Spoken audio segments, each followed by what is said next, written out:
All right. Hello, everyone. I'm your Brandon substitute for this week, Eric James Stone. I'll start off by introducing myself a little bit, and then I'm going to talk about kind of my specialty, which is short fiction. I kind of started writing back when I was in college here at BYU. I took the creative writing, science fiction, and fantasy class.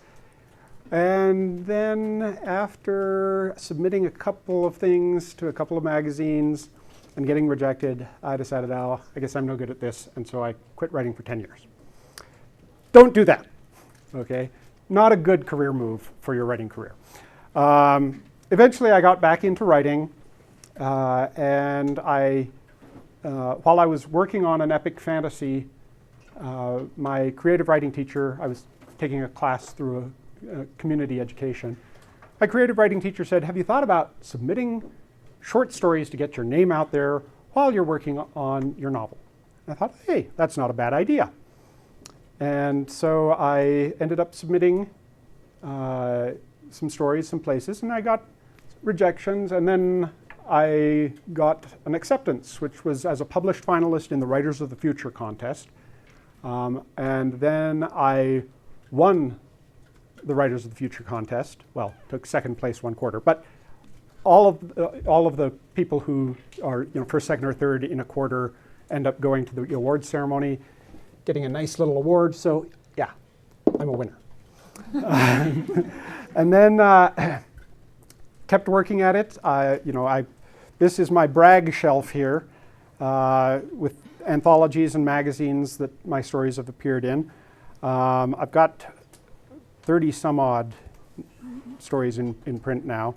And a couple of years ago, I was fortunate enough to get nominated for the Nebula Award and the Hugo Award for Best Novelette. And I actually won the Nebula Award. And it's a very, very cool looking award. So come up and take a close look at it after class if you want to. So that's my professional qualifications. So let me talk a bit about writing short fiction. The first bit of advice I'm going to give is that you don't have to write short fiction if you don't want to. Some people have this idea that, oh, well, the way that you break into the business is you write short fiction and get published, and eventually you work your way up to a novel. That's a way a lot of people have done it. It's a great way to do it, but there are plenty of people, Brandon included, who have broken in with novels without ever having short fiction published before. So my suggestion is don't feel like you have to write short fiction in order to hone your skills or whatever. You can hone your skills writing a novel if you're a natural novelist.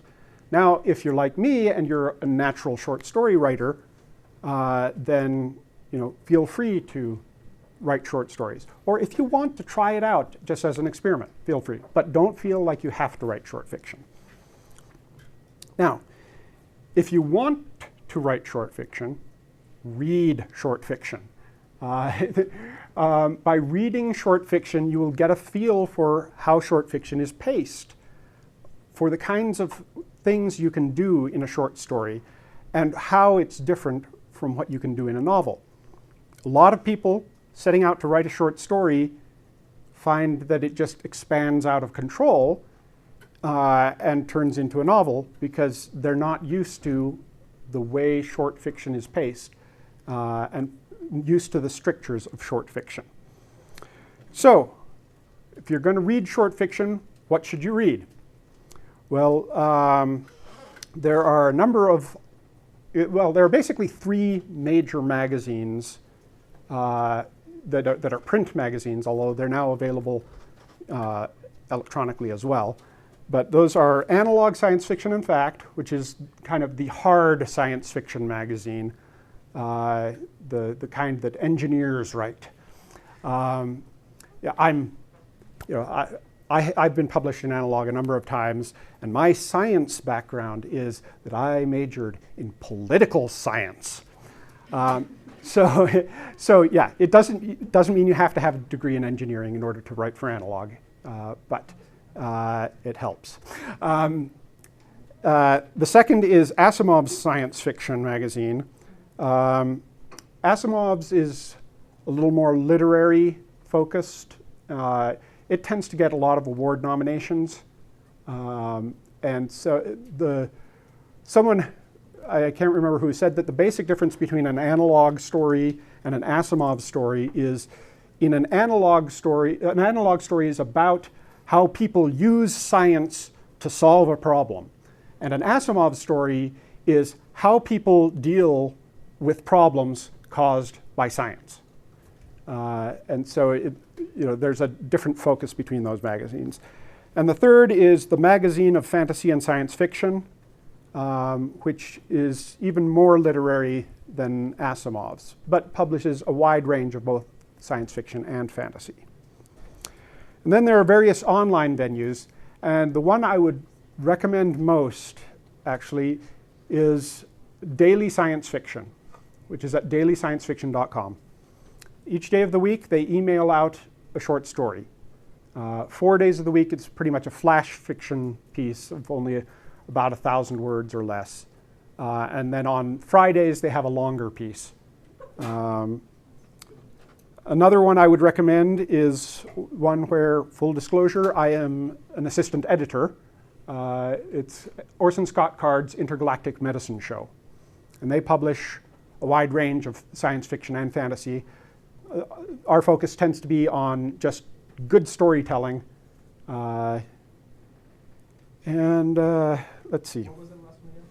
Orson Scott Card's Intergalactic Medicine Show. Yeah, it's a mouthful. That one has good stuff, though. I've read it before. Good. I hope some of the good stuff you read was my stuff.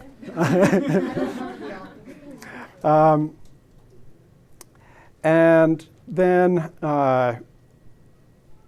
probably the premier online venue is Clark's World magazine, which is clarksworldmagazine.com. That's Clark with an E, like Arthur C. Clarke, but no relation. Clark's World tends to get a lot of award nominations. They publish just 3 stories a month, but you know that they are going to be stories that are considered to have a lot of literary merit. And another one is strangehorizons.com. And there are actually a whole bunch more out there that kind of come and go. These are the ones that have been around for a while and have established themselves. And at some point, hopefully, some of the new ones will have established themselves as well. Another thing to do is to go to the bookstore and pick up Year's Best SF, or Year's Best Fantasy, if fantasy is more your genre, and read the stories in there to see what the editors of these Year's Best anthologies thought were the best stories of the year. That gives you a real flavor for what is out there.